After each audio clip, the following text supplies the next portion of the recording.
ଆପଣଙ୍କ ମନରେ କେବେ ଏମିତିଆ ପ୍ରଶ୍ନ ଉଙ୍କି ମାରିଛି କି ଯେ ଏହି ରହସ୍ୟମୟ ପ୍ରକୃତିକୁ କିଏ ସୃଷ୍ଟି କରୁଛି? ଏମିତି କ'ଣ ସୁପରନ୍ୟାଚୁରାଲ ପାୱାର କିମ୍ବା ହାଇପର ଇଣ୍ଟେଲିଜେନ୍ସ ସିଷ୍ଟମ ଅଛି କି ଯିଏ ଆମକୁ ସୃଷ୍ଟି କରିଥିବ ଏବଂ କଣ୍ଟ୍ରୋଲ ମଧ୍ୟ କରୁଥିବ? ଏମିତି ମଧ୍ୟ ହେଇପାରେ କି ଯାହା ଆମେ ବାସ୍ତବରେ ଅଛୁ ତାହା ପ୍ରକୃତରେ ସତ୍ୟ ହିଁ ହେଇନଥିବ?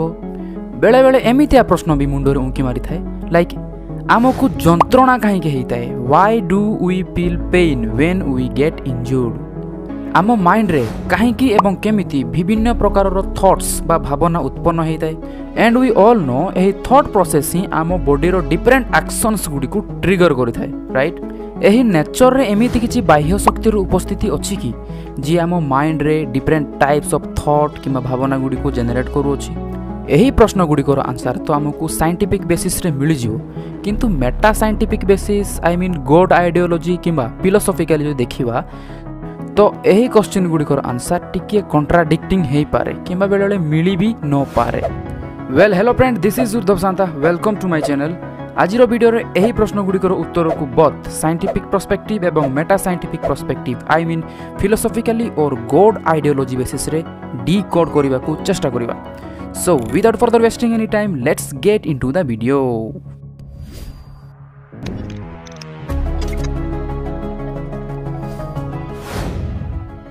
ଏହି ରହସ୍ୟମୟ ପ୍ରକୃତିକୁ କିଏ ସୃଷ୍ଟି କରିଛି?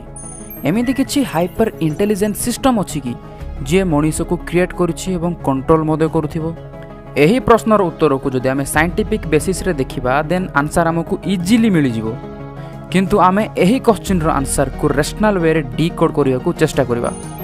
ଏହି ପ୍ରଶ୍ନ ବର୍ତ୍ତମାନ ଯୁଗର ଟେକ୍ନୋଲୋଜିକାଲ ଆଡଭାନ୍ସମେଣ୍ଟକୁ ଆଖି ଆଗରେ ରଖି ମୋ ମୁଣ୍ଡରେ ଉଙ୍କି ମାରିଛି ଯେ ହ୍ୟୁମାନ୍ ରେସ୍ ନିଜ ଇଣ୍ଟେଲିଜେନ୍ସକୁ ୟୁଜ୍ କରି ଆଡଭାନ୍ସ ଫ୍ୟୁଚରିଷ୍ଟିକ୍ ମେସିନ୍ କିମ୍ବା ଆର୍ଟିଫିସିଆଲ ଇଣ୍ଟେଲିଜେନ୍ସକୁ କ୍ରିଏଟ୍ କରୁଅଛି।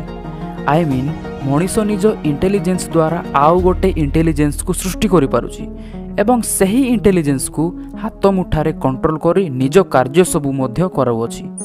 ମଣିଷର ଇଣ୍ଟେଲିଜେନ୍ସ ଦିନକୁ ଦିନ ଏତେ ଭାଷ୍ଟ ଏବଂ ଡିପ୍ ହେଇଯାଉଛି ଯେ ଏମିତି ବି ଦିନ ଆସିଯିବ ମଣିଷ ଆର୍ଟିଫିସିଆଲ ଇଣ୍ଟେଲିଜେନ୍ସକୁ consciousness and self replication or reproduction କରିବାର କ୍ୟାପାସିଟି ମଧ୍ୟ ଇଣ୍ଟ୍ରୋଡ୍ୟୁସ୍ କରିଦେଇପାରେ ଏବଂ ଲେଟର ଅନ୍ ଆର୍ଟିଫିସିଆଲ ଇଣ୍ଟେଲିଜେନ୍ସ ମଧ୍ୟ ନିଜେ ନିଜ ବଂଶକୁ ବୃଦ୍ଧି କରିପାରିବ। ସୋ ଏହି ଦୃଷ୍ଟିକୋଣରୁ ହ୍ୟୁମାନ୍ ଇଣ୍ଟେଲିଜେନ୍ସକୁ ଏବଂ ଆର୍ଟିଫିସିଆଲ ଇଣ୍ଟେଲିଜେନ୍ସକୁ ଦୁଇ ପ୍ରକାରର ଇଣ୍ଟେଲିଜେନ୍ସ ସିଷ୍ଟମ ବୋଲି କନସିଡର କରିବା ଦେନ୍ ଏହା ସ୍ପଷ୍ଟ ଭାବରେ ଜଣାପଡ଼ୁଛି ଯେ ହ୍ୟୁମାନ୍ ଇଣ୍ଟେଲିଜେନ୍ସ ସିଷ୍ଟମ ଆଉ ଗୋଟେ intelligence system that is artificial intelligence ସିଷ୍ଟମକୁ କ୍ରିଏଟ୍ କରୁଛି ଏବଂ କଣ୍ଟ୍ରୋଲ ମଧ୍ୟ କରୁଅଛି।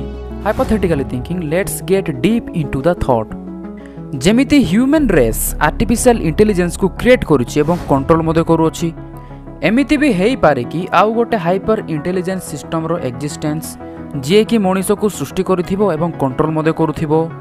Well, answer to this question on scientific perspective is the big bang theory. Everything in the nature starts from nothingness. Simply ଯଦି କହିବା, ମହାକାଶରେ ଏକ ବିଗ୍ ଏକ୍ସପ୍ଲୋଜନ୍ ହେଇଥିଲା। ସେହି ଏକ୍ସପ୍ଲୋଜନର କନସିକ୍ୱେନ୍ସ ହିଁ universe, galaxy, solar system, earth and the living world रो creation अटे। टिके रेशनाली थिंकिंग करके देखिबा तो who is responsible for this big explosion? Ultimately आपन को माइंड रे आसुथिबो दैट इज ऑलमाइटी गॉड, हो ना नहीं? किंतु केउ भगवान एक ना अनेक? एहाकु धार्मिक विश्वास बा प्रथा आधार जदि देखिबा then there are so many gods and so many theories regarding the creation of the nature, हो ना नहीं? एमिति जदि रेशनाली थिंकिंग करिकी देखिबा देन एही वीडियो तो बहुत लॉन्ग हे जीवो। आमे एही रहस्यमय नेचर रो क्रिएशन को साइंटिफिक बेसिस रे ही एक्सेप्ट करूछु। I will try to make another full detailed video on this topic. आमको जंत्रणा काहेकि हेइथाय? Why do we feel pain when we get injured? ଏହି ପ୍ରଶ୍ନର ଉତ୍ତରକୁ ସାଇଣ୍ଟିଫିକ୍ ବେସିସ୍ରେ ଜାଣିବା ତ ଯନ୍ତ୍ରଣା ବା ପେନ୍ର ସେନ୍ସେସନ୍ ହିଁ ସେହି ଇଞ୍ଜୁର୍ଡ ହୋଇଥିବା ସ୍ଥାନରେ ଏକ ପ୍ରକାରର ପ୍ରୋଟେକ୍ଟିଭ୍ ମେକାନିଜମ୍ ଭାବରେ କାମ କରିଥାଏ। ଇଟ୍ ଇଜ୍ ଦ ପେନ୍ ଯାହା ପାଇଁ କି ଆମ ବଡିକୁ ଇଞ୍ଜୁର୍ଡ ହେଉଥିବା ଟାଇମ୍ରେ ଜାଣିପାରିବା ଏବଂ ବଡି ଫର୍ଦର ଡ୍ୟାମେଜ୍ ହେଉଥିବାରୁ ମଧ୍ୟ ଅଟକାଇ ପାରିବା। ଅଦରୱାଇଜ୍ ବଡି କମ୍ପ୍ଲିଟଲି ଡ୍ୟାମେଜ୍ ହେଇକି ଜୀବନ ପଳେଇଲେ ବି ଜଣାପଡ଼ିନଥାନ୍ତା। ଏହି କାରଣ ଯୋଗୁଁ ହିଁ ଯେବେ ଆମକୁ ଇଞ୍ଜୁରି ହୁଏ ତ ଯନ୍ତ୍ରଣାର ଅନୁଭବ ହେଇଥାଏ। Why and how different types of thoughts arise in our mind?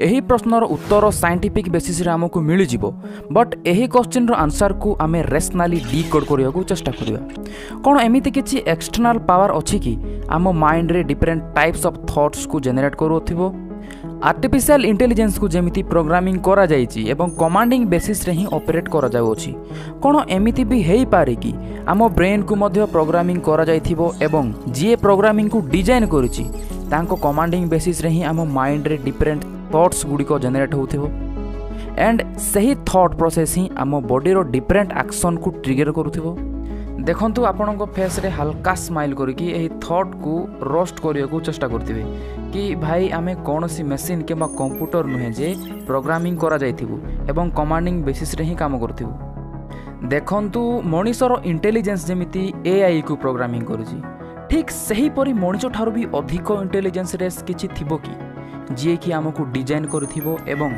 ता कमांडिंग बेसिस रे ही आमको कंट्रोल मध्य करथिबो कंप्यूटर रो फंक्शन पाई इलेक्ट्रिसिटी रो दरकार पड़ुची एवं मनुष्यर बॉडी फंक्शन पाई मध्य एनर्जी रो दरकार पड़ुची देन ऑब्वियसली प्रोग्राम बा बॉडी रो सेंट्रल प्रोसेसिंग यूनिट को मध्य डिफरेंटली ही डिजाइन कर जाइथिबो ना एहा मध्य एक चिंता करिया विषय अटे हो ना नहीं on the basis of science आम प्रकृति रे जहाँ भी घटना घटुची सेथि पाई प्रकृति रो किछि ना किछि इन्फ्लुएंशियल फैक्टर रो ही रेस्पोंसिबल थिबो ठीक सही परि नेचर रो एक्सटर्नल फैक्टर्स ही आम माइंड रे डिफरेंट टाइप्स ऑफ थॉट को जनरेट करिथाय आमे जे परिवेश रे रहूचु जे सोसाइटी सहित कनेक्टेड हेकि अछु जहाँ आमे नूतन इनफॉरमेशन आइडियाज नुआ ऑब्जेक्ट सहित जड़ित हेउचु एवं आम ब्रेन रे स्टोर हेतिबा अतीतर मेमोरीज एही समस्त फैक्टर्स एवं इनफॉरमेशन गुडी को ही आम ब्रेन रे इलेक्ट्रोकेमिकल एक्टिविटीज और न्यूरॉन सिग्नलिंग को ट्रिगर करिथाय